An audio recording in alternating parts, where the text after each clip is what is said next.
un hombre que dijo con claridad, y así lo dijo, lo digo con claridad, voy a ser gobernador. En diferentes ocasiones usted lo ha visto aquí en Sin Censura, porque fue uno de los más férreos críticos de Lorenzo Córdoba y Ciro Murayama. Hasta un conteo hizo para que se fueran mucho a Latinus y a la UNAM, entendió el que entendió. Y bueno, pues es diputado federal, consejero del Poder Legislativo ante el INE, vicepresidente de la Comisión Permanente del Congreso de la Unión, y dice Sergio Gutiérrez Luna, voy a ser gobernador de Veracruz. Te agradezco mucho, Sergio, que nos acompañes en nuestros estudios. ¿Cómo te va? Vicente, un gusto estar aquí contigo, con tu auditorio, platicando de estos temas. Veía hace un momento el interesante reportaje y aquí estamos. Y sí es cierto, vamos con todo por la gubernatura de Veracruz. A ver, cuéntame, ¿lo has ya hecho público, tu aspiración, y qué significa esto? Mira, yo he venido trabajando desde hace bastante tiempo en Veracruz, tratando de construir un liderazgo político en el estado donde nací, y estaba esperando el momento posterior a la elección de Estado de México y de Coahuila. Creo que antes de eso todos teníamos que concentrarnos en esas elecciones, y después de esto, pues decir muy claramente que vamos a buscar la gubernatura de Veracruz por nuestro partido Morena, donde militamos, donde somos, donde hemos aportado, y haciéndolo constructivo. Yo creo que no debemos de perder de vista quienes aspiramos a un cargo lo que ha dicho el presidente López Obrador, que es el tema de la unidad. Para poder aspirar a un cargo necesitas tener buen ánimo con todos los demás para entender que todos los proyectos pueden ser válidos y que el que uno construye es simplemente un proyecto más para aportar a la cuarta transformación que inició el presidente. Así debemos de verlo. O sea que tú pronosticas, tú esperas que el proceso para definir al candidato o la candidata en Veracruz esté libre de madrazos, puñaladas, jaloneos. De nuestra parte, sí. Nosotros tenemos la mano extendida, las puertas abiertas, y así me he comportado todo este tiempo que he estado yo haciendo política en Veracruz, sin confrontarme, sin buscar elementos para darle a los de la oposición a criticarnos, que ese es el punto. El tema de la unidad es para consolidar la cuarta transformación, para seguir con el proyecto del presidente y no dar elementos o herramientas a quienes nada más están viendo qué señalan, sin propuestas, sin argumentos, sin ruta, solo con el ánimo de que le vaya mal al presidente, porque sí, no darle herramientas a ellos, ¿no? Entonces vamos a ir por esa ruta y también un poco tomando en cuenta lo que el presidente ha postulado y que ahora se traslada para quienes aspiren a sucederlo: caminar, recorrer, tener contacto directo con la gente. Esas yo creo que son las premisas básicas, Vicente, y es en lo que nos hemos concentrado. ¿Por qué Sergio Gutiérrez Luna para Veracruz? ¿Y cómo ves a Veracruz?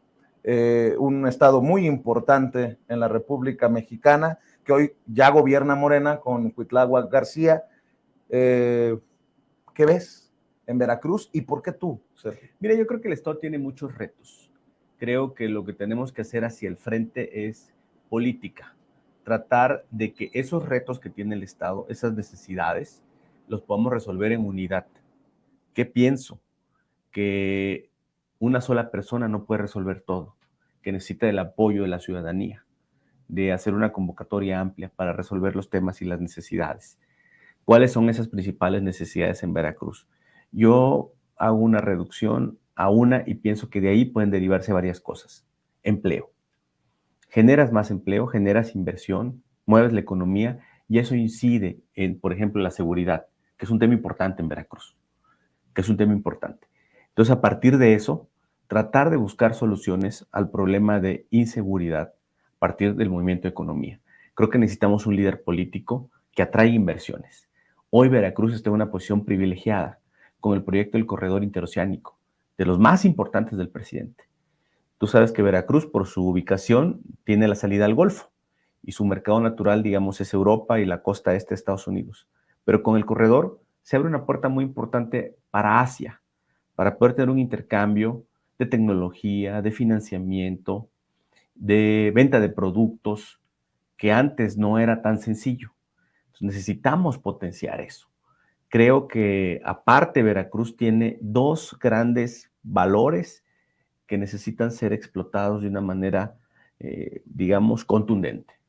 El campo, tenemos una riqueza impresionante en el campo, y el turismo. Un dato: la playa más cercana al mercado más grande del país, que es la Ciudad de México, la zona conurbada es el mercado más grande, la playa más cercana es Tuxpan. Poca gente aquí en la Ciudad de México lo sabe. Algunos piensan que es Acapulco, pero no, está en Veracruz, es Tuxpan.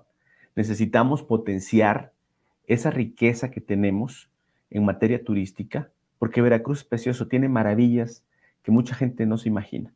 Entonces necesitamos una estrategia integral donde tengamos una marca que se llama Veracruz y que detrás de eso hay gastronomía, riqueza arqueológica, tradiciones, lugares hermosos, ríos, playas, valles, piña. Somos el primer productor de ganado.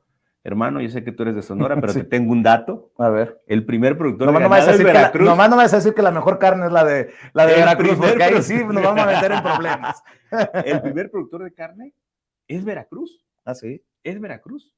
El primer productor de productos avícolas es Veracruz. Déjame preguntarte, ¿cómo le ha ido a Cuitláhuac? Yo sé, no, a ver, que no suene a amarrar navajas, y le mando un saludo al gobernador, que creo que ha hecho un intento de que por fin nos sentemos a dialogar sin censura. Ojalá que se dé ese diálogo muy pronto en este espacio libre como el viento, después de muchos años de estarlo buscando. ¿Cómo le ha ido a Cuitláhuac? Te lo pregunto porque, por ejemplo, ahí les encargo a Cayucan, anda uno con el Jesús en la boca en esa zona. Tengo no sé qué tanto, para bien o para mal, haya cambiado una anécdota como esta de un día pararme allá, creo que fue en la esquina allá por Cosamaloapan, y que me paro en una estación de gasolina. Me dice, usted no es de aquí, ¿verdad? Andaba en una pick-up. Digo, no. ¿Por qué? Por cómo habla y por la camionetona. Y me dice, por cierto, por cómo habla y por la camionetona, en cuanto eche gasolina, váyase de aquí, me dijo el señor de la estación de gasolina. Por eso digo, ¿cómo le ha ido? ¿Cómo le ha ido al proyecto de transformación en Veracruz? ¿Y cómo está la situación? Sobre todo en esto de la seguridad, ¿no? El tema de la seguridad es un reto importante, que hay que decirlo con una dimensión clara. Traemos una herencia muy drástica en el tema de violencia, pero no solo eso. Se ha ido de alguna manera enquistando en lo social. Tiene razón el presidente cuando dice que hay que combatir las causas. Es evidente que hay que combatir las causas. Pero yo he estado en secundarias, primero de secundaria, donde los niños tienen 12, 13 años, y tú les preguntas a los niños qué quieren ser de grande, y ¿sabes qué contestan, Vicente? Sicario. Eso contestan niños de 12, 13 años, de mínimo 3 por salón. ¿Por qué? Porque para ellos el ideal que ven en narcoseries, que ven en narcocorridos, que ven en el vecino, en el amigo de un amigo, que antes no tenía nada y que ahora le va muy bien, se convierte en un ideal para esos niños y para esos jóvenes. Esa es su aspiración. Entonces ya no solo es lo que ves en un narcocorrido o en una serie de televisión, sino te enteraste que tu amigo pues hace fiestas, tiene coches, y eso es lo que a mucha gente aspira. ¿Qué necesitamos hacer? Reeducar a estas personas. ¿Cómo? A través de ejemplos tangibles y reales, donde también los niños y los jóvenes aspiren a hacer eso. ¿A qué me refiero? A un médico, a un ingeniero de la zona, de la región, donde sirvan como ejemplo e inspiración de que el camino del estudio, el trabajo, la dedicación reditúa, y que el espejismo del dinero fácil que representa la delincuencia, pues tiene un desenlace trágico. Entonces es un tema muy profundo, Vicente, que lleva un tiempo, y creo que este esfuerzo debe continuarse. Sergio, mucho se habla de la paridad con justa razón. Algunos estados lo definirán candidatos, otros estados los definirán candidatas. En Veracruz, ¿qué se ha dicho? ¿Qué se sabe o cómo se define? Mira, estamos todavía en expectativa de que concluya este proceso para determinar o designar al coordinador de la Cuarta Transformación Nacional, y a partir de eso vendrán los procesos para las 9 gubernaturas que estarán en juego en el 24. Hasta en ese entonces se pedirá licencia, ¿no? Hasta en ese entonces acataremos las reglas que emite el partido. Si es pedir licencia, pediremos licencia. Estaremos a lo que el partido diga, que nosotros calculamos será aproximadamente entre pues, finales de septiembre y noviembre, ¿no? Una vez que concluye el plazo que se ha fijado en el proceso que están para el coordinador de la Cuarta Transformación, empezarán los otros procesos. Nosotros vamos con la idea, con la convicción y con la claridad y con la seguridad de que el trabajo que hemos venido haciendo, Vicente, que ha sido muy, muy profundo, siguiendo el ejemplo del presidente, visitando rancherías, colonias, ejidos, hablando con pescadores, campesinos, petroleros, maestros, apicultores, citricultores, amas de casa, mujeres emprendedoras, con toda la gente, tratar de primero tener un diagnóstico, porque, a ver, la gran pregunta es, yo te estoy diciendo aquí, le digo a ustedes, quiero ser gobernador. ¿Para qué? ¿Para qué quieres ser gobernador? Entonces hay que tener un diagnóstico primero. ¿No te adelantaste mucho? Para ir a tener una ruta. Mira, yo creo que me lo preguntaba muchas veces, siempre traté de guardar las formas. Creo que ya el proceso o la escala que sigue es el 24. Una vez pasada la elección de Domex y de Coahuila, la siguiente elección es la del 24. Y ahí se define, entre otras muchas, la de Veracruz. Entonces, hay que decir también con claridad, el presidente ha dicho, son momentos de definiciones, hay que definirse. Y también mandar el mensaje de que estamos en esa ruta y construyendo esa ruta. ¿Hay ya encuestas? No, no hay encuestas oficiales, evidentemente. O sea, pero ¿cómo definir si en Veracruz la gente estaría dispuesta a apostarle a Sergio Gutiérrez Luna? Bueno, nosotros tenemos nuestras mediciones internas, evidentemente. ¿Y qué te dicen? ¿A dónde te apuntan? Que estamos muy bien arriba, hemos venido creciendo, Vicente. Porque tampoco es secreto que personajes como Rocío Nale, la secretaria de Energía, estaría interesada en entrarle a este proceso para definir el coordinador de la defensa de la Cuarta Transformación en Veracruz, que terminaría siendo el candidato o la candidata, ¿no? Se han manejado varios nombres, varias personas se mencionan como posibles aspirantes o personas que desean competir en este proceso.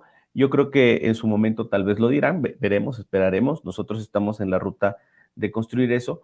Nuestros números han ido avanzando. ¿Qué te digo, Vicente? A ver, empezamos esto de cero. Y cuando tú construyes desde abajo, pues van teniendo cimientos sólidos ese proyecto político. A ver, existe el riesgo de que regresen los que se fueron. Ahorita Veracruz es gobernado por la Cuarta Transformación, Cuitlahue García, pero siempre están al acecho los que hemos señalado y exhibido, los Yunes y toda esa camarilla de personajes que, es mi opinión, tanto daño le han hecho al Estado. ¿Cómo ves a la oposición allá? Mira, la veo desdibujada, pero tienes razón. Siempre hay un elemento latente ahí. ¿Cuál para mí es la fórmula de evitar eso? Bien sencilla, la unidad. Ponernos de acuerdo, ir en una misma ruta, tener altura de miras, privilegiar el trabajo que hizo un hombre y que no por intereses personalísimos se vaya a desvirtuar. En eso nosotros estamos de acuerdo. Tenemos que ir juntos. ¿Qué te han dicho? Porque me imagino que compartes con otros actores, otros protagonistas, otras figuras. Voy a buscar la gubernatura de Veracruz. ¿Quién te apoya? ¿Quién está detrás de esta aspiración?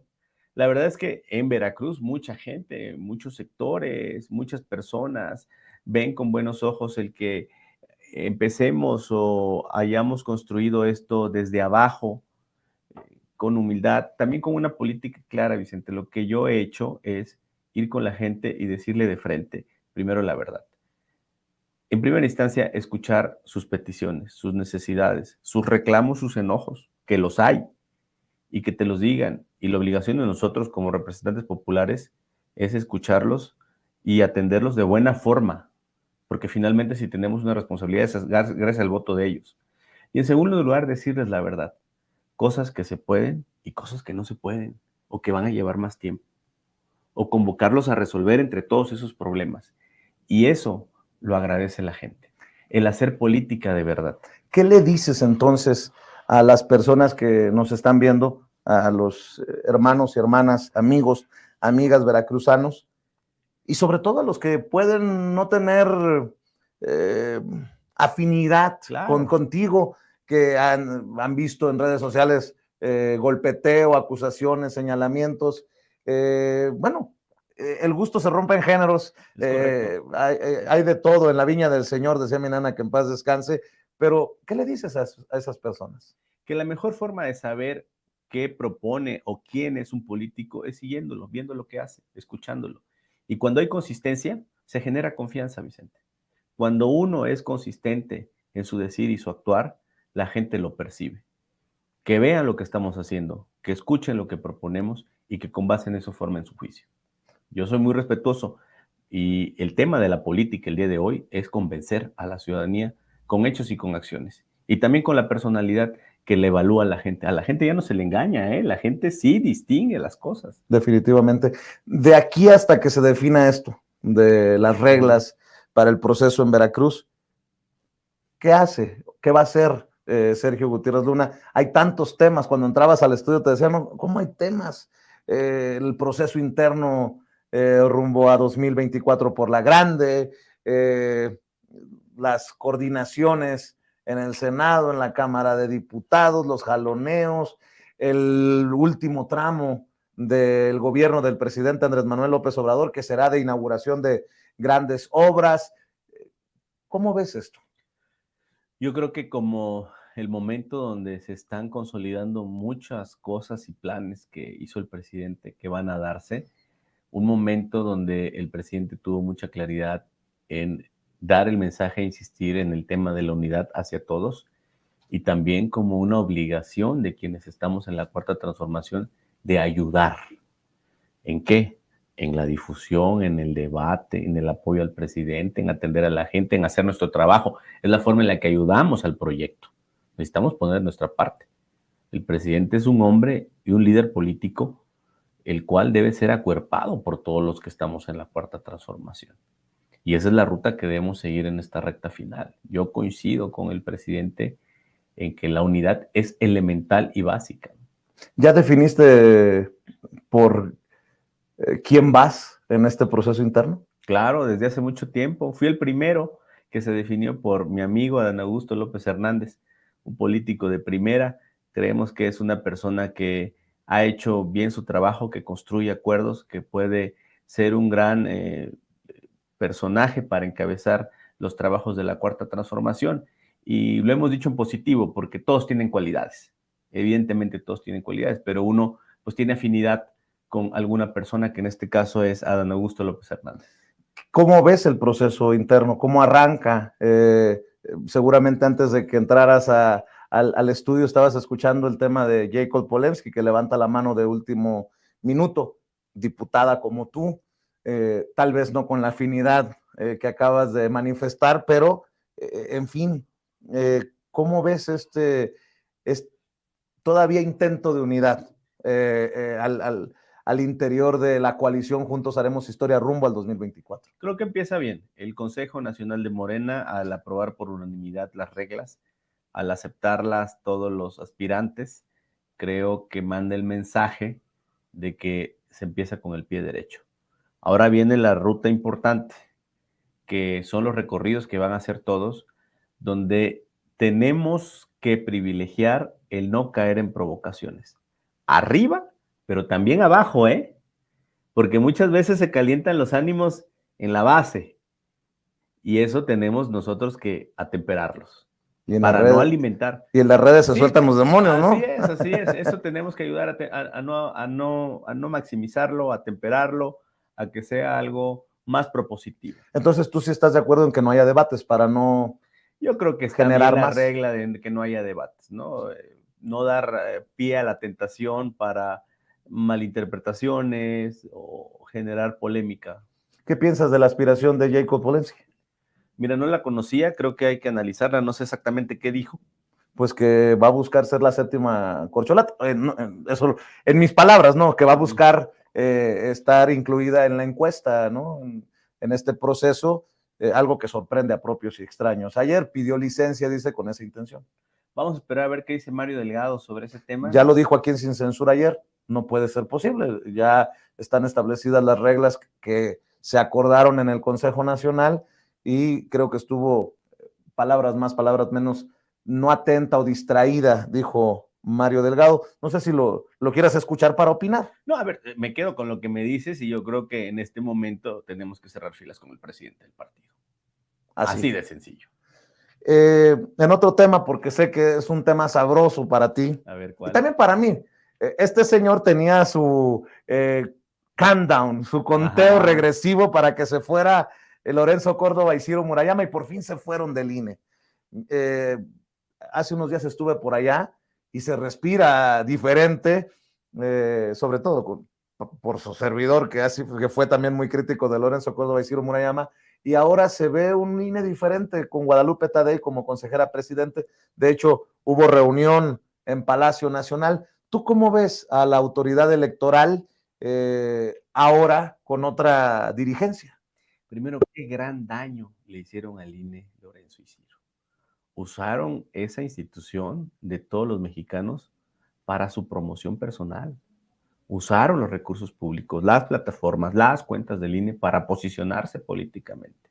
Eso es algo inaceptable, inadmisible, que no hay que olvidar, Vicente. O sea, hay que recordarlo en cada momento, así como sacaban ahorita la nota de Arne. O sea, hay que recordar que hubo dos personajes que utilizaron una institución para una plataforma política y con una acción política de oposición en contra del gobierno, cuando su obligación era de ser árbitros.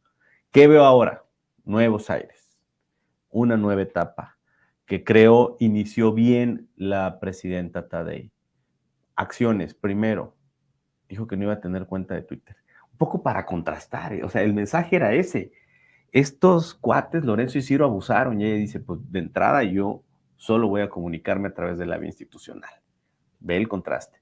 Segunda, se reduce el sueldo, que es algo que lo que Lorenzo y Ciro nunca tuvieron la sensibilidad de entender, que no todo es su burbuja, que el país demandaba austeridad en el ejercicio de cargos públicos. Por más autónomos que fueran, reciben dinero público. Era su obligación. Y debo de decir, la percepción que tengo, ya lo platicaré con Guadalupe Tadei cuando nos conceda una entrevista, es que esa decisión le ha generado ruido al interior de aquellos que todavía defienden los intereses que dejaron Ciro y Lorenzo, ¿no? Claro. Que no se quieren bajar el salario como ella para estar de acuerdo a la Constitución, ganar menos que o no ganar más que el presidente de la República. Ese fue un debate que siempre les dije ellos. Tú recordarás que se rasgaban las vestiduras diciendo que defendían la Constitución y que sus cargos y que la ley. Pero la única parte de la Constitución que no leían era la que decía que no podían ganar más que el presidente. Ahí estaban ciegos. Esa parte de la Constitución nunca la veían y se hacían los sordos cuando se les decía. Entonces vemos un buen ambiente, vemos una presidenta que se ha dedicado a hacer su trabajo, que no necesita ser protagonista, ni estar en medio, ni estar en red, ni estar todo el día hablando para trabajar. Y eso yo creo que se aplaude para generar un contraste. Hay buen ambiente, estamos ahorita como consejero del Poder Legislativo allá. Ahora que hay sesión los invito a todos para que nos acompañen. Claro que sí, ahí te vamos a tomar la palabra y también vamos a definir el INE de Guadalupe Tadei como consejera presidente y el INE que deja Lorenzo Córdoba ya como expresidente hoy a la hora de los presupuestos. Yo quiero ver qué presupuesto se presenta con este INE rumbo al 2024, cuando el presupuesto fue por el que se tiraban al piso, llamándose víctimas ellos, que porque les querían tocar los dineros, ¿no? Pues el tema de ellos siempre fue el dinero. Y a partir de ahí, a partir del dinero, generaron la actitud para hacer su posición política, ¿no? En realidad lo que defendían eran los pesos, cuando en el discurso decían otra cosa, que la democracia, que la independencia. Puro rollo, Vicente. Era el dinero. Para cerrar, Sergio, y obviamente agradecerte que pases a los estudios de Sin Censura, que están abiertos para todos los protagonistas, incluso con aquellos que no me pueden ni ver. Ojalá que algún día Lili Telles y todos estos personajes de la oposición vengan a hablar sin censura frente a frente, cara a cara. ¿Cómo ves con esta oposición este último tramo de la presidencia de Andrés Manuel López Obrador? Ustedes en el Poder Legislativo tendrán que jugar también un papel importante en la defensa de esta 4T, de las bases de la 4T, porque vienen con todo con la complicidad o el apoyo, como lo quieran llamar, del Poder Judicial. A través de cuestiones legaloides, esta oposición buscará incluso hasta tumbar el proceso interno de Morena. La boca se me haga chicharrón rumbo al 2024. ¿Qué ves en este último tramo de la presidencia de Andrés Manuel López Obrador? ¿Qué ves en lo que resta del 2023 y el 2024, Sergio? Oye, antes de ir a eso, mencionaste a Lili Telles. Ya incluso se empieza ahí a pelear con los propios miembros de su partido. Incluso vi ahí una entrevista donde le reclamaba a alguien que había sido plurinominal y que ella sí había ganado su elección, eso dijo. Pero lo que no dice y que me parece un exceso de cinismo es que ella ganó una elección porque iba por Morena y porque estaba apoyada por el presidente López Obrador, a quien traicionó, y ahora está traicionando al partido que la adopta. Es decir, su doctrina y su religión es la traición. Qué grotesco, qué grotesco. Sí, esa es la palabra, grotesco. Es grotesco, ¿verdad? Sí. Y la traición a diestra y siniestra, sin ver a quién, un protagonismo excesivo, sin dimensionar las cosas. A ver, tú pones a Lili Telles sola y no gana la senaduría, ganó por Morena y por el presidente López Obrador, que fue un fenómeno y que muchos ganaron así. O sea, no es un tema exclusivo de ella. Definitivamente. Fue una avalancha. En fin, ¿cómo veo a la oposición? Desdibujada, errática, pero sí puede ser nociva. Sobre todo si se apoya en algunos aparatos del Estado mexicano, como tú bien lo dijiste, el Poder Judicial. Nosotros necesitamos estar en el debate evidenciando por qué el Poder Judicial no puede meterse en las decisiones del Poder Legislativo. Tenemos una mayoría. Entonces, lo que pudiéramos hacer, Vicente, es cerrar la Cámara de Diputados y la Cámara de Senadores y que decidan los señores jueces. Hablando de traidores, hablando de mujeres y traiciones, decía Vicente Fernández, ¿consideras que raya en traición a la patria lo que están haciendo en la Suprema Corte de Justicia de la Nación? Yo creo que cuando socavan un poder soberano, electo democráticamente por la ciudadanía y una mayoría que toma decisiones, porque para eso es el Poder Legislativo, para tomar decisiones en representación del pueblo. Para eso nos eligieron los ciudadanos. Y cuando ellos de un plumazo lo quitan, están socavando un poder y están socavando al pueblo. Y eso es inadmisible. Es traición. Sergio Gutiérrez Luna, qué fuerte cerramos y me imagino que va a hacer eco esto, va a tener reacciones y te agradezco mucho que estés y que regreses cuando así lo consideres, porque hay muchos temas, hay mucho que hablar y que discutir sin censura. Pues platicamos seguido y te invito a Veracruz un día de estos. Vas a ver que... Eso sí, ya me conoces, con mis propios medios, cuando yo pueda, para que luego no anden levantando falsos los cuando que ya conoces. Cuando puedas, si quieras, te invito unas memelitas por allá, unos huevos tirados, un café lechero, algo de primera. Ahí en la parroquia en la parroquia. Ahí en están en el malecón, ¿no? Ahí en el para que veas que le sé un poquito a Veracruz. No te voy a decir por qué voy aprendiendo poco a poco de Veracruz, pero después te cuento, mi querido. Así como sé que lo llevo de tarea. Así como tú sabes muchas cosas de Sonora, después te cuento. Sergio Gutiérrez Luna, hablando con nosotros sin censura. Oiga.